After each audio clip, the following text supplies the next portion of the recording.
Hello, my name is Jackson Cobain and I'm currently studying Business Management with Marketing at Leeds Beckett University, and this is my Understanding Markets and Customers vlog.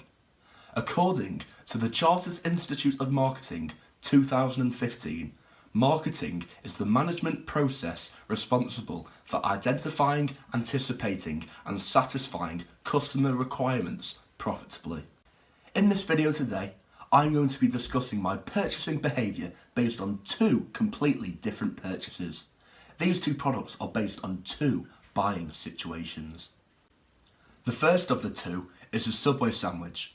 A Subway sandwich is what is known as routine problem solving. This is because a Subway sandwich is a decision that you can make in a short period of time and is also an impulse purchase and therefore has very little risk. The second purchase I made was the HP Pavilion laptop. This is what is known as limited problem solving. Purchases in this buying situation are moderately expensive and involve a higher risk, which will make the consumer spend more time and more effort when purchasing the product. Now then, let's go to the first theory, which is called the consumer decision-making process and how it relates to my first purchase, the Subway sandwich. The first step from Gosnay and Richardson is known as problem recognition. This is usually when there is a problem. For me, it was approximately 1 o'clock on Monday morning and I had lectures and seminars all morning since 9 AM. This meant that I needed to go for some lunch as I was hungry. The second stage is information search. This is when the consumer will search the local area and gather all the data that they can do before making their final decision. What I did was go onto Google Maps and looked at all the local food store that would sell food at that time of the day. The third stage is information evaluation. This is when the consumer will browse at all the data that they have gathered and come to a final decision on where it is that they want to select, considering the information and data at hand. For me, it was a close call between McDonald's, Greggs and the Subway. In my opinion, I don't believe that McDonald's was the best quality or healthiest restaurant, and I believed that the sandwiches in Subway were better than those at Greggs. The fourth stage is purchasing decision. This is when the consumer will sum up all the pros and cons of where it is that they're looking at. For me, it was an easy decision in the end, since Subway offered the chance to create your own sandwich. In addition to this, even though the price of the sandwich at Subway was more expensive than if it were to go to Greggs, for example, I believe that the quality of the food at Subway was worth that little bit extra money. The fifth and penultimate stage is what is known as post-purchase evaluation. This is when the consumer will conclude what they thought of the product and service they may or may not have received.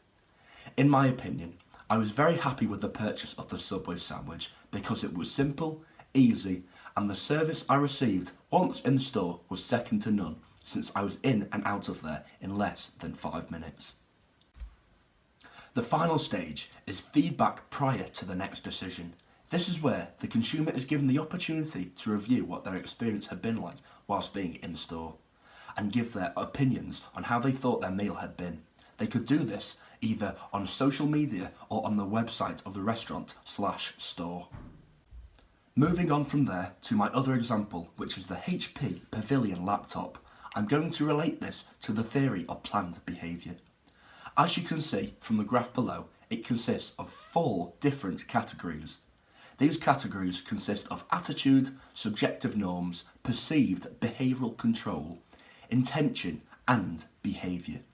So, to start with attitude, this is the degree in which a consumer has a favourable or unfavourable evaluation of their behaviour in link to their product.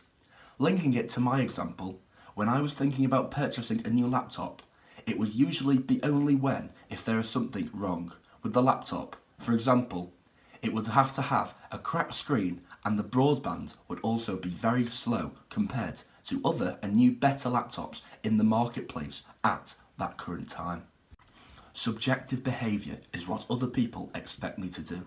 For example, do they expect me to get a new laptop just for university, or should I get one if the screen is cracked.